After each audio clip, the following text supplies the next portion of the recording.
We're here on Lamed Gimel on the bottom of the right column, and we're getting into the concept of chatzitza, which means that the Kohen, when he does the avod, he's wearing gloves that separate his flesh, his body from the dam or whatever avod that he's doing. Ben yado lekli, aser sheyachutz davar ben yada kohen lekli sharis. So the yad, the flesh of his hands, has to be directly in contact with the kli sharis. So we're not even up to dam. We're at the early stage, which is called Kabbalah Sadam. And the Kabbalah Sadam has to take place in a receptacle, which is called a mizrach, which is one particular kli sharis. I mean, it's an example of many, many holy vessels that were used in the Mikdash. Shenemar v'lakacha kohen HaMashiach midam hapor. It's interesting. It doesn't sound like this pasuk is talking about Kabbalah Sadam. As I always say, we need a chumash or a mishnayos or a shas. We have, I think you had a chumash, you know? Do me a favor, if you could open up to Vayikra Daled Pasuk Hey. So I just want to see what the end of the pasuk is. V'darshu v'lakacha kohen shetehei lekicha bi'atzmo shel kohen.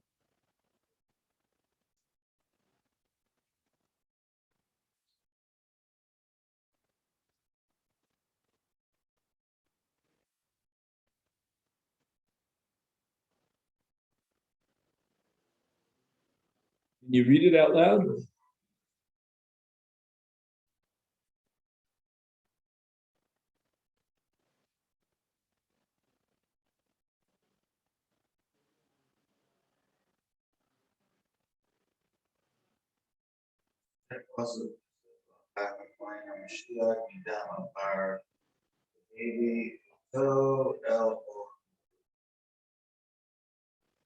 Behavior toil. Let's just think. He's not talking about speaker. He's talking about holocha sadam. Going Gadol on Yom Kippur, right? This is a parashat Sachrei Mos. Is this Sachrei Mos? No, it's not Sachrei Mos. Vayikra Hey. So I don't know. Are we talking about a Kohen Gadol there?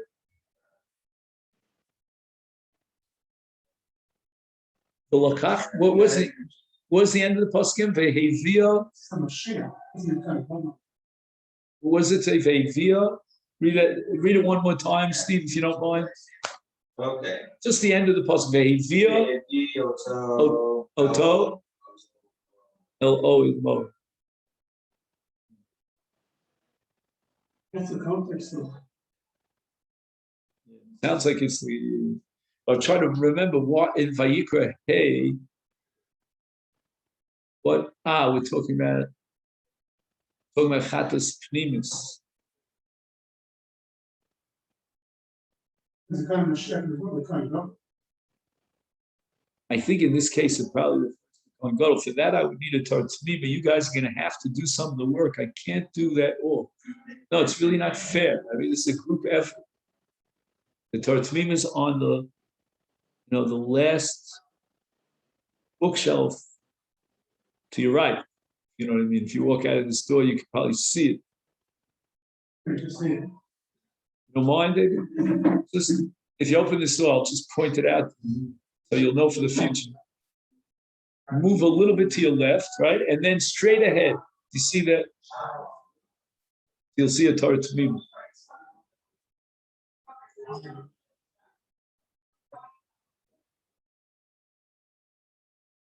So let's read it again. V'lakacha kohen Mashiach midam hapor v'darshu v'lakacha kohen shetehei lekicha bi'atzmo shel kohen.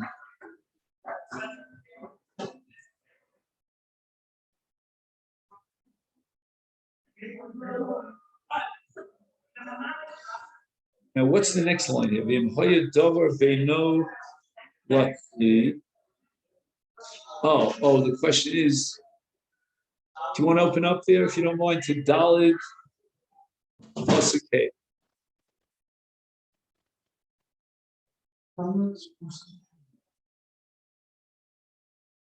And see if you can get like a little bit of an overview of what's going on in that whole context, and then look at the Tartmim.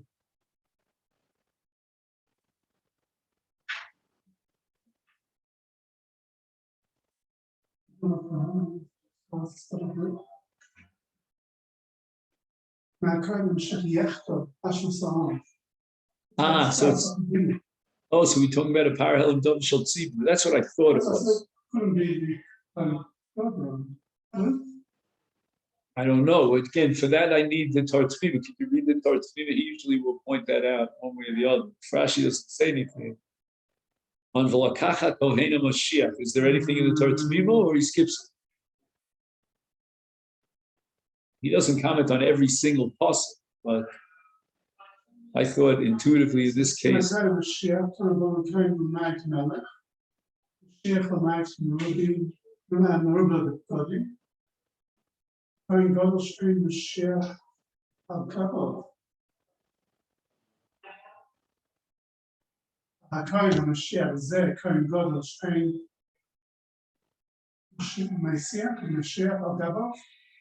Right.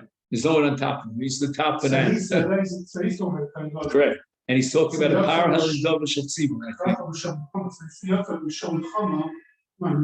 Because there's someone on top of him. Right.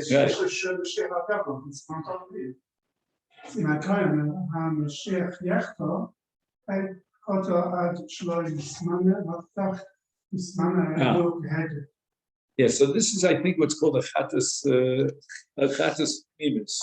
Let's see, you know what?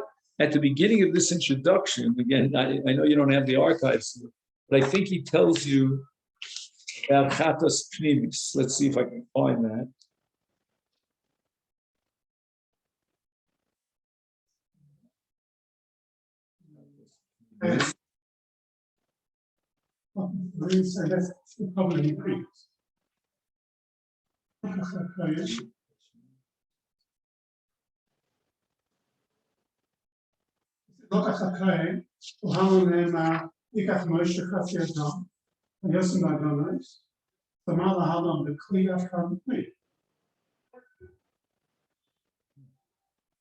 Let me just give you a little background here. Chatas pnimis is karbonas hachatos hanisrofim. So these are chatos that are burned, and the hazoyas damam is behechal. Okay, fine. Tu'udim sheva hazoyos keneged aparoches. Okay. We have parvis sor shel yom ha'kipurim. Okay, but this is not. I don't think this is referring to that.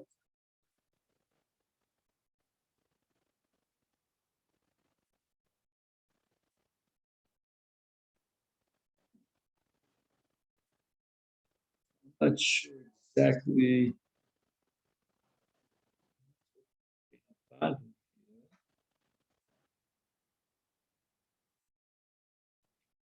Unim sheva hazoyos keneged haparoches shemavdila bein ha'hechal hakadosh.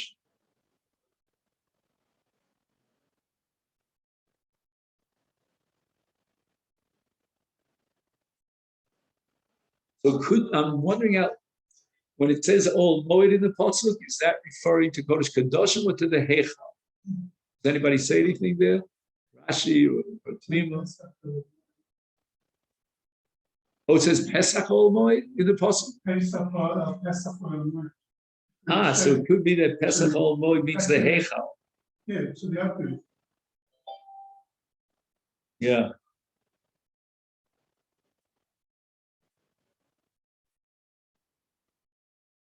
So this is like a parallel double shel tzibur or a parallel double shel Shel Kohen Gadol, and he takes the dam for hazah purposes.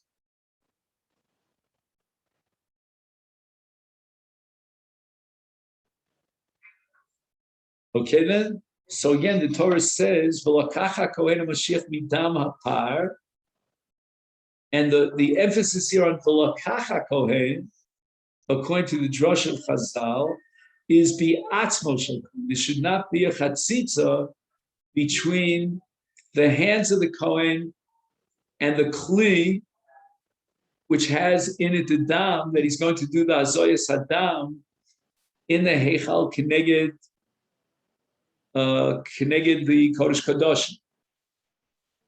And now we have machlokes, what constitutes a chatzitza and undermines v'lokach hakohen shehei lekicha bi'atzmo shel kohen. The first shita, and he in the footnote he tells you that's the Rambam shita, is Kodshim. It doesn't matter how small of a chatzitza it is, it's always going to be a chatzitza.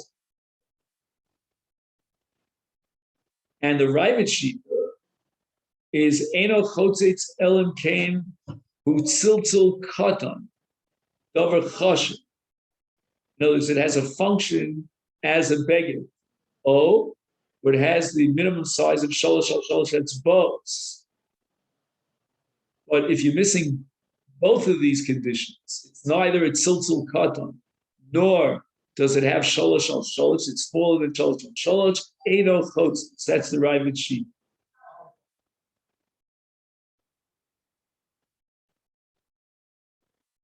He quotes in Ibn Ozel, has a different understanding of the Rambam, that the Rambam actually agrees to the Ravid, and only a beggar of Gimel al Gimel is a chatzitza. See, the question here is, the Ravid understands that the chatzitza means that you have a different beggar that separates the Yad Kohen from the Kli. And a different beggar means the beggar has to have the minimum shear of shalosh al shalosh bows.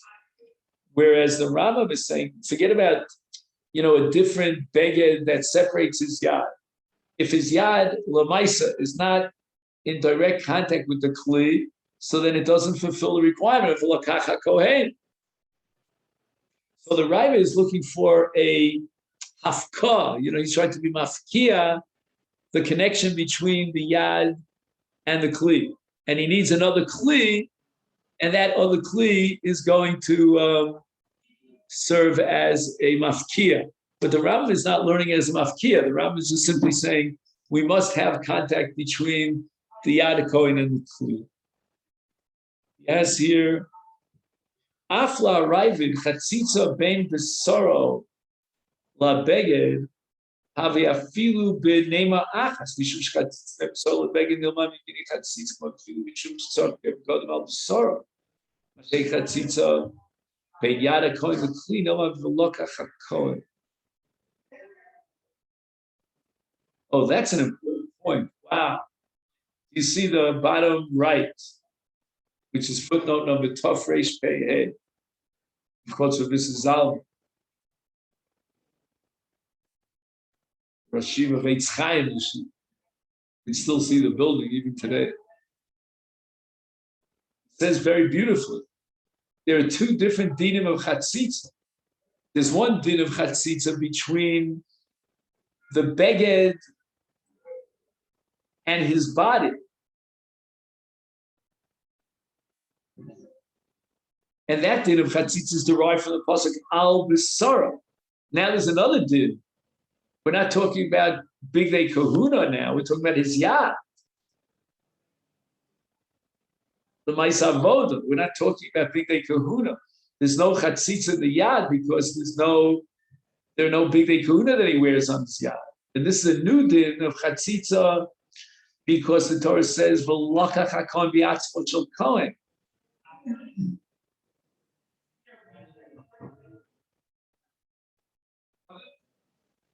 Now, as far as chatzitza, in terms of separating the bigdei kahuna from his guf, There the Torah says al b'sara. We need an absolute, undisturbed connection between his guf and his big kahuna. Here, even the Rebbe would agree that a kolshim is enough of a chatzitza. Even a hair, says afilu nema achas, would be a chatzitza, because the Torah says al b'sara, that the big kahuna have to be one on his bus. When we get to the yad, there's no issue with big kahuna, and then the Torah says v'laka. That's a whole different halacha. That's a brand new halacha. And in the context of that brand new halacha, the Ravid says we're talking about another beged that he's wearing on his yadayim. And that separates his yad from the kli with which he's doing the avoda. And what's that beged? It's a beged that has a minimum shear of gimel, and spon. That's why I remember was at Lokach is to do with the cattle. Lakach is talking about when he picks up the kelim. Correct. We're not talking about the chatzitza of big day kahuna because he doesn't wear any big day kahuna on his yadayim. I'm saying he says, he's saying that this is learning from Moshe that the Kalim, this is also is to take the blood in the Kalim. He's not talking about chatzitza at all. It's big up at all. He doesn't have this drasha of atzmo shel kohen. Well, this is the Kalim, Halal Ikach Moshe Chatzi Adon Vayosef Adon. It's Malhaman the Kli Afghan the Kli. Ah, okay. So he's not dealing with that other drush. Okay, the Torah doesn't always quote all the drushes. That's he decides which drush. As I feel that his choice is based on whether he has a chiddush to say on his own. The footnotes on the bottom. But be that as it may, no, he doesn't quote all the drushes. But this drush says the atzmo shel kohen, and the Ravid understands the atzmo shel kohen means that you need a lekicha the kli. If you have another kli or a beged for that matter that separates the velokach, which is atzmo shel kohen, from the kli, then that other kli, which in our case is a beged, is going to form a chatzitza. And that chatzitza requires a shem beged, which means it's got to be a minimum of gimel and spos. But the Ravid would certainly agree that when there's another halacha of chatzitza, namely al v'saro, which is halacha in Levishas big day kahuna, that the big day kahuna have to be worn al v'saro, then even a nema achas, one thread would separate his guf from the big day kahuna.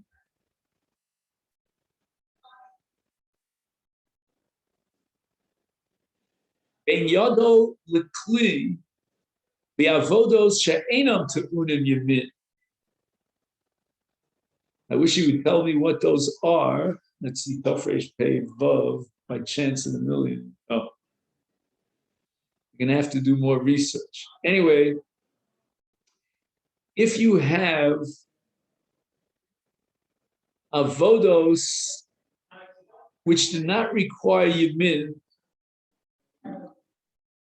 then according to this insight here, he quotes the name of Chaim Brisker, there's no din of chatzitza between the yad and the kli. So this din of,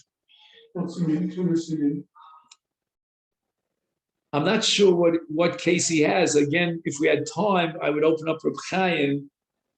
I would need your help for that. Tnina Musaf and Perek Gimel, and see what exactly is the case.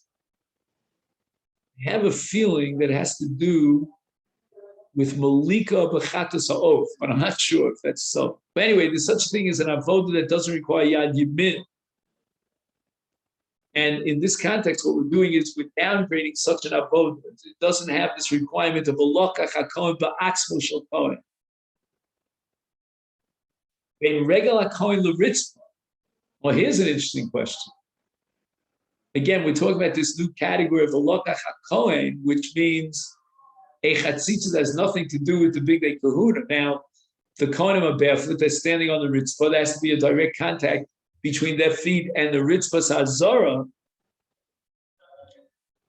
I'm going to assume here in this case, the Ravid is going to require a chatzitza of gimel al gimel. Let's see if I'm right.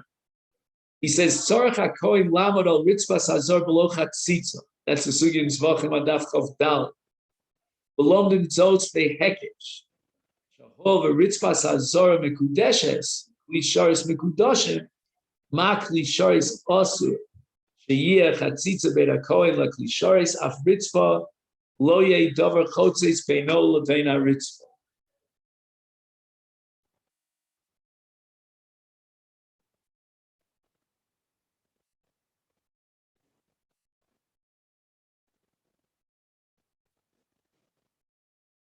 He quotes here at Tosfos in the footnote Tafresh Pei Zayin that from this hekej we derive a conclusion that ritzva mekadeshes es ha'oved la'avod avoda, and bigdei kahuna mekadshim es ha'levush es hal mekadshim. I think there's a printing error here. Say here mekadshim es ha'lovesh. Oh, lavush man. Okay, it's the same thing. A lavush bahem, lavod avod, ma b'gdei kahuna, tzarich shelo yeh davar chotzis beino vein begadim, is kach gam ritzva. Ooh, now I'm beginning to think that I jumped the gun, because according to this sheet Satossus, it could very well be that the Ravid would agree that as far as ritzva is concerned, any chatzitza koldu, even if it's less than gimel gimel etzpos, would be a chatzitza because we're deriving it from bigdei kahuna. But it's fascinating to me that Tosfos introduces a new concept here called kiddush. Normally, we speak about kiddush in terms of being makadosh the zevach, being makadosh the kli in a kli shares. Now we're talking about being makadosh the oved es ha'avodah, and to generate a status of a kohen oved. So genealogically, he's a Kohen. He was born a Kohen.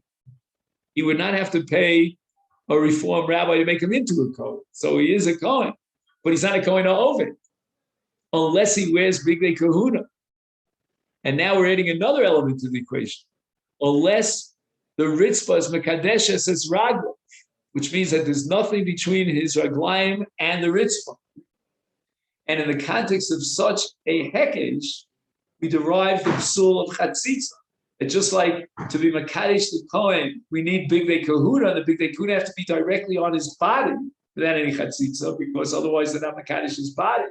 So too, with regard to ritzvah, we're deriving through this hekej that the ritzvah itself generates a kiddush agavra, so that now he's a kohen oved. And if that be the case, he needs direct contact between his feet and the ritzvah zazara. So it's not like what we discussed earlier about V'lokach HaKohen, because there V'lokach HaKohen is not a Kiddush HaGavra. He already has the Kiddush HaGavra. He's already wearing the bigdei kahuna, and he has Ritzvas Hazorah. He's barefoot standing on the Hazorah. So I don't need to be Makadosh. I need an avodah of V'lokach. And Reb Chaim adds that it's a lokach of Yad Yamin, of his right hand. And when there's a lokach, it's got to be a direct contact between his hand and the kli with which he's doing the avodah, like the holacha or Kabbalah. And here's where the Ravid says his chidush, that in order to separate his yad from lekicha, that he's not, there's no lekicha of itzuma shel kohen. For that you need a beged of gimel al gimel etzbos. And logically, we would have extended that to apply to his feet on the azar as well. A chatzitz would only be gimel etzbos. Because again, you're talking about the avodah of the kohen, and in that case, what he needs is v'lokach hakohen v'itzumo shel kohen, which he doesn't have in the case of a chatzitza on the ritzvah. So now we would say the Ravid is going to apply his principle, has nothing to do with bigdei kahuna, of gimel al gimel as a chatzitza, nothing less will do. But now in the light of Tosfos and Yosef talking, we see that the derivation of ritzvah is from an equation to bigdei kahuna. And now we're talking about the classic chatzitza of bigdei kahuna. Tosfos says both in bigdei kahuna and in ritzvah, there's one common concept, and that is kiddush. A kohen, even though he is genealogically a kohen, is not a kohen for avodas hamikdash unless he has a makadosh. He needs an extra kiddush. Normally we say a kohen is sanctified berechem imo. The very fact that he's born to a bas kohen makes him, to who had a relationship with a Kohen, if you follow what I mean, that makes him into a Kohen. Yes and no. He is a Kohen. He's a Kohen in his Shem Gabra, but he's not a Kohen al-Ovid. For that, he needs something else. In fact, he needs two things. And there shouldn't be a chatzitza in those two kiddush. That's what Tosfos. Now, at this point, the hakdama of the Mesifta to the Masechta Zvachim branches out to a more general hakdama. For example, he wants to know, why is this Masechta called Zvachim? And he answers, because the opening words in the Mishnah in this Masechta are Kol HaZvachim. However, there is a brisa in Tosefta which has a different name for this Masechta, and that is Masechta Karbonos, which makes a lot of sense.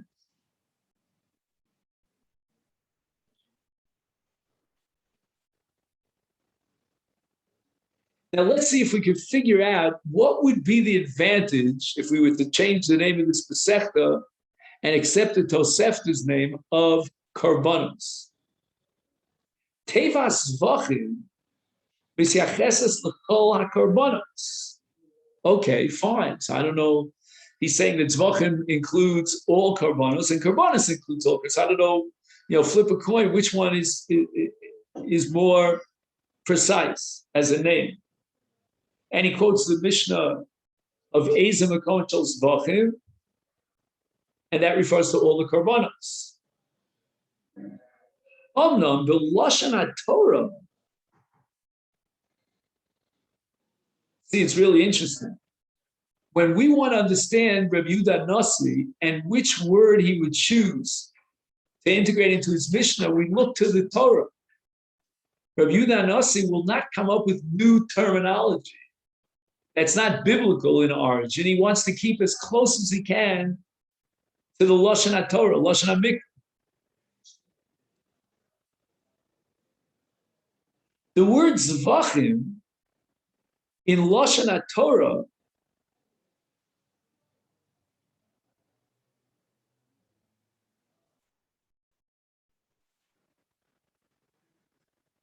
one second. What?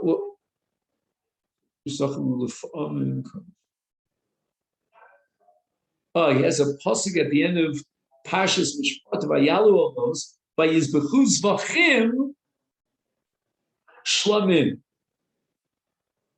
So the Torah is like in a positive phrase. The Torah itself interprets the word Zvachim as Shlamim.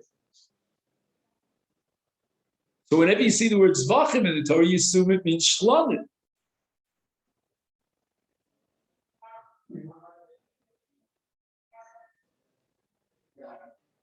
Vayalu olos vayitzu Zvachim Shlamim Hashem bar. Zvachim Shlamim.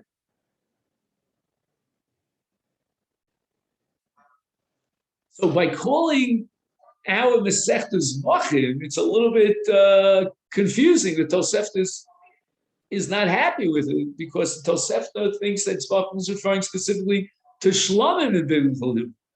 Karbonos, on the other hand, is a generic term that includes not only Shlamim, but it includes Chatos, it includes Osham, it includes Ola. So that's why the Tosefta would prefer changing the name of the Masechta from Masechta Zvachim to Masechta Karbonos. Ubegemara, now he quotes the Gemara about Metzia, Nikreis Masechta Zu B'Shem Shchitas Kodshim. A third name for this Masechta, Shchitas Kodshim. And by the way, I was wondering out loud, I forgot to ask you this question, maybe you know the answer. Is there a din of chatzitza between the Yad HaKohen and the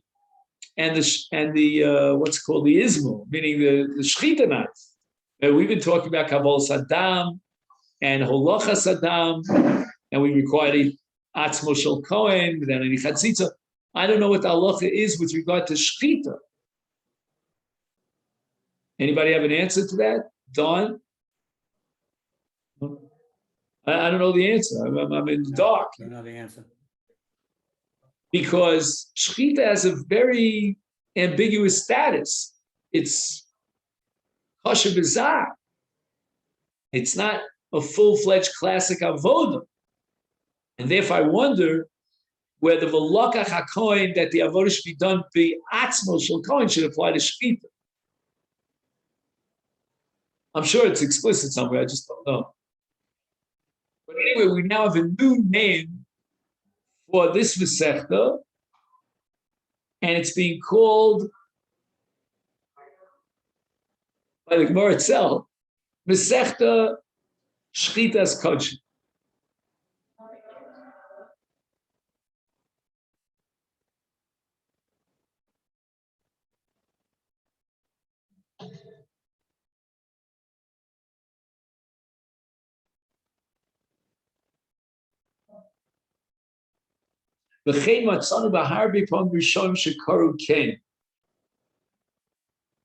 Now, what's the advantage of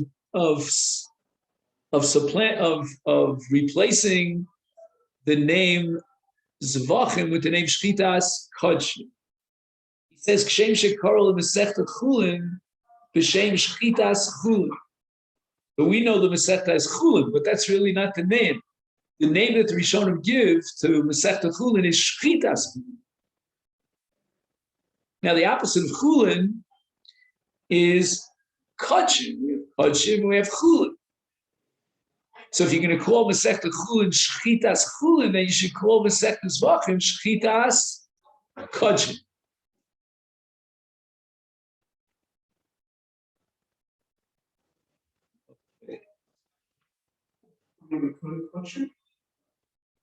Shlomim are Kodshim, correct. There's a lot more to Kodshim than just Shlomim. I would say Shlomim is 25%, or no less, because we're not, we can talk about Menachos, which is also part of Kodshim. We could talk about Nesachim, which is part of Kodshim, and that's already branches of Kodshim. Now, what we'll say for tomorrow here is an overview of the literature on Masechta Zvachim.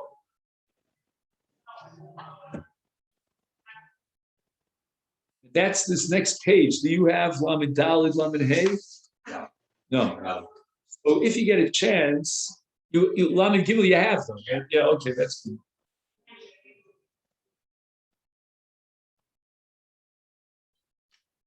So I'm going to give this Gemara to you here, and we'll go on to Masechta Yevamos now.